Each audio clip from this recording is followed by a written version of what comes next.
If you like this video, click like. If you want to continue to follow our adventure, hit subscribe. Your support would be greatly appreciated.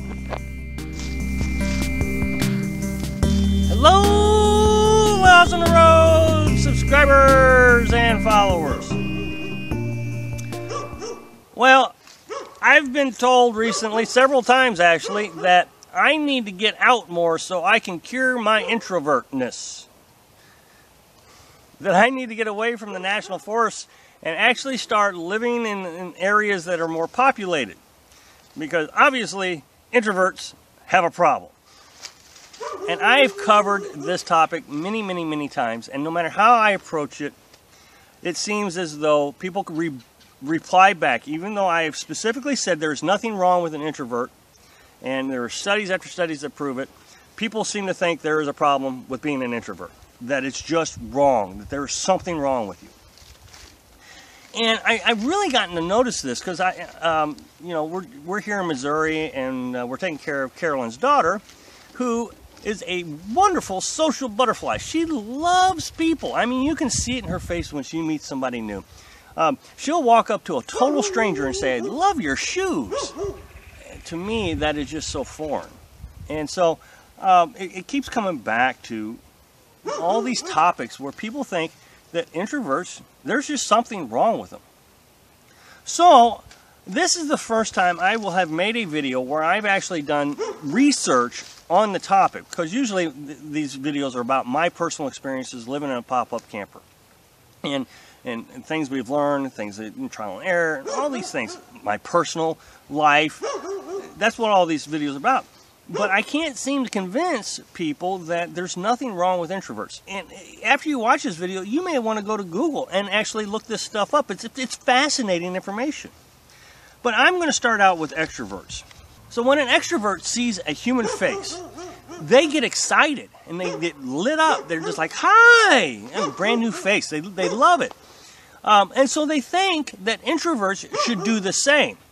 Whereas, an introvert will kind of just draw back or not even approach the face.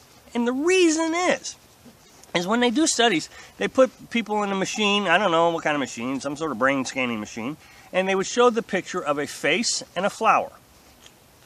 Both are not, anything wrong with them. I mean, a flower is very pretty, but an extrovert responds to the flower and the face in the brain completely the same. One doesn't make any more difference to an introvert than the other. That doesn't make them bad people. A flower is a very pretty thing, and a face is a very pretty thing. But the excitement level doesn't change for them, whereas it did for the extrovert. This one was actually kind of interesting, and I wrote it down. I don't have a lot to say about it, but I have been called quirky my entire life. People just call me quirky. I don't even know what that means. I've looked it up many times, and I don't know what it is they're trying to tell me. But in the research, they said that introverts tend to be more quirky. So here's how I put it. Here's how I finally justified it in my head. After all these years being called quirky, I feel like that I have to try to pretend to be somebody I'm not to fit in. I mean, I don't even know what to say in a small talk conversation. I'm so uncomfortable. I don't know where the conversation should go. I can't just yap on. So I, do my little goofy things and try to, fit in. Of course, everybody thinks you're stupid when you do that, so they call you quirky. So I found that very interesting. That all you introverts, if you've ever been called quirky, now you know that people just view you as quirky. Probably, and in my opinion, probably because you're trying to fit in. I found this one interesting. Extroverts doesn't think that there are a lot of introverts. They think that the population is very small and that we're a very unique subculture group. But it's actually about half of the population is an introvert. And I found this one interesting too. And the article even said, which kind of correlates with what I thought about quirkiness, was these people are pretending to fit in these situations. They have learned to adapt to fit in society. They're not good at it. They're very uncomfortable, but they've practiced and they have to, mingle and they have to do these things in order to, be successful. Actually, introverts usually are leaders, which I found interesting because every introvert I know has been a leader. I was a production manager. I led a group of almost 200 people. My boss's boss is a huge introvert. I mean, he'd rather be out there on his farm than at work. So, and if he needs to make a decision about the company, he will actually take time off and go fishing so he can be by himself to make a decision. I found that very interesting, how these articles said they tend to be leaders. Extroverts, on the other hand, are very charming, very charismatic, and very persuasive. And I found that interesting because in one of my videos I talked about extroverts like to be salesmen. They're very good at sales. And a book I read years ago said introverts tend to invent things, the extroverts tend to sell those things.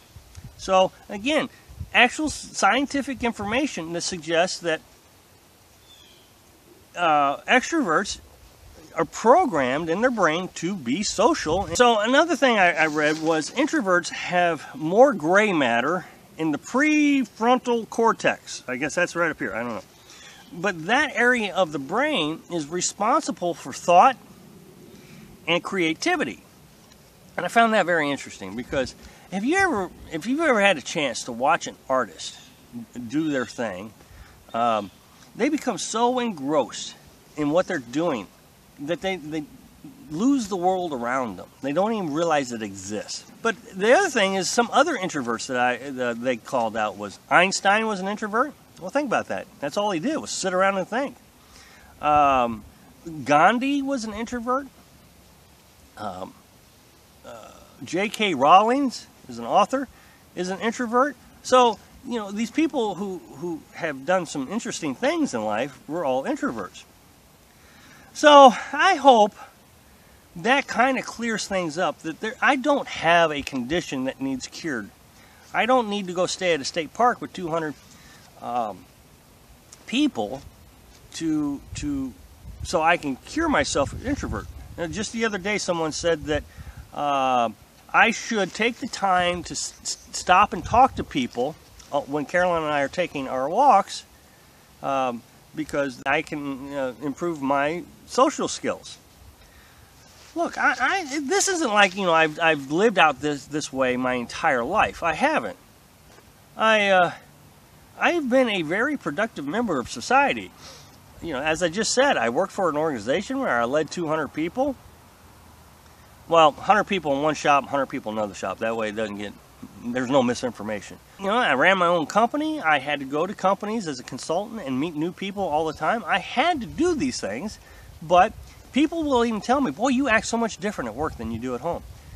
Carolyn said the same thing. When she met me, you know, she thought I was all uppity and you know, social butterfly. But when we actually started dating, and I would be at home by myself and I'd just be engrossed in thought, she said, boy, you acted a lot different at work. And that's what I'm doing. I'm acting. It's a character that I had to develop just to be around people. So, so even if you're suggesting that I need to go out and meet people to cure my condition, it wouldn't be a cure. It's just me pretending to be somebody I'm not. And I don't think anybody wants that for anybody. So. Anyway, that hopefully clears up this introvert conversation, because it's just amazing how long this thing has gone on, that there is something wrong with me. So anyway, thanks for watching. Be sure to subscribe. Click like if you like the video.